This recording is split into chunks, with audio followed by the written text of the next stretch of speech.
قصص الانبیاء میں آج ہم بات کریں گے حضرت موسیٰ علیہ السلام کے معجزات کے متعلق۔ قرآن پاک میں اللہ تعالیٰ نے ارشاد فرمایا کہ ہم نے موسیٰ کو 9 واضح نشانیاں عطا فرمائی۔ ان میں سے ایک نشانی ایک پتھر تھا۔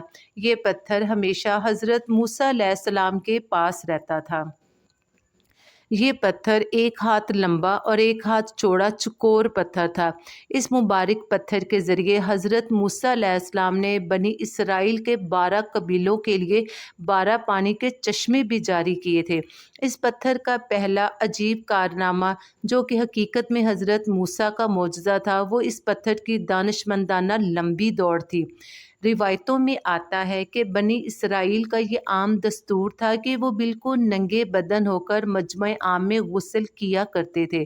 اگرچہ حضرت موسیٰ علیہ السلام اسی قوم کے ایک فرد تھے اور اسی ماحول میں پلے بڑھے تھے، مگر آپ بنی اسرائیل کی اس بے حیائی پہ سخت نالاں اور انتہائی بیزار رہتے تھے۔ اس لیے حضرت موسیٰ علیہ السلام یا تو تنہائی میں یا تہہ بند پہن کر غسل فرمایا کرتے تھے۔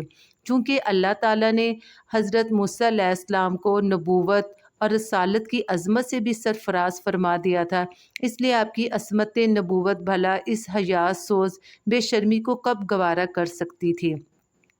مگر بنی اسرائیل کے ظالم اور شریر لوگوں نے حضرت موسیٰ علیہ السلام پر یہ بہتان لگانا شروع کر دیا کہ حضرت موسیٰ علیہ السلام کے بدن کے اندرونی حصے میں یا تو برس کا سفید داغ یا کوئی ایسا عیب ضرور ہے جس کو چھپانے کے لیے حضرت موسیٰ علیہ السلام ہمارے ساتھ مل کر نہیں نہاتے۔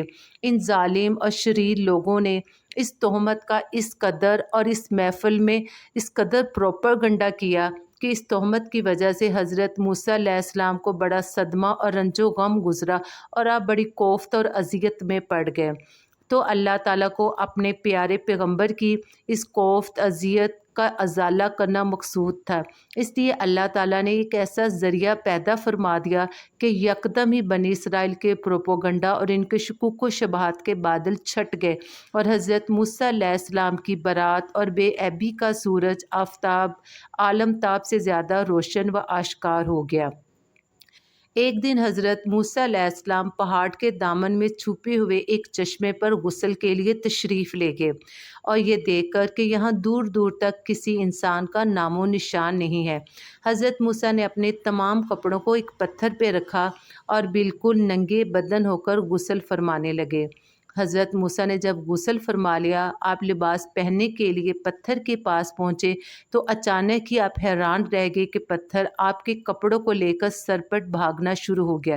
یہ دیکھ کر حضرت موسیٰ علیہ السلام بھی اس پتھر کے پیچھے پیچھے دوڑنے لگے اور فرمانے لگے، اے پتھر میرے کپڑے، اے پتھر میرے کپڑے، مگر یہ پتھر برابر بھاگتا رہا، یہاں تک کہ بنی اسرائیل کی بڑی بڑی سڑکوں سے گزرتا گلی کوچوں تک پہنچ گیا اور حضرت موسیٰ علیہ السلام بھی ننگے بدن ہونے کی وجہ سے اس پتھر کے برابر پیچھے دوڑتے چلے گئے۔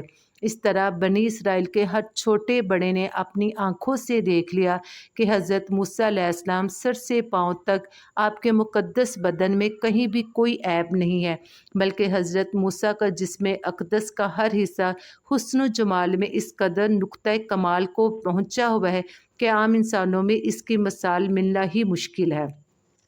چنانچہ بنی اسرائیل کے ہر فرد کی زبان پر ایک ہی جملہ آ گیا کہ اللہ کی قسم حضرت موسیٰ تو بالکل ہی بے عیب ہے۔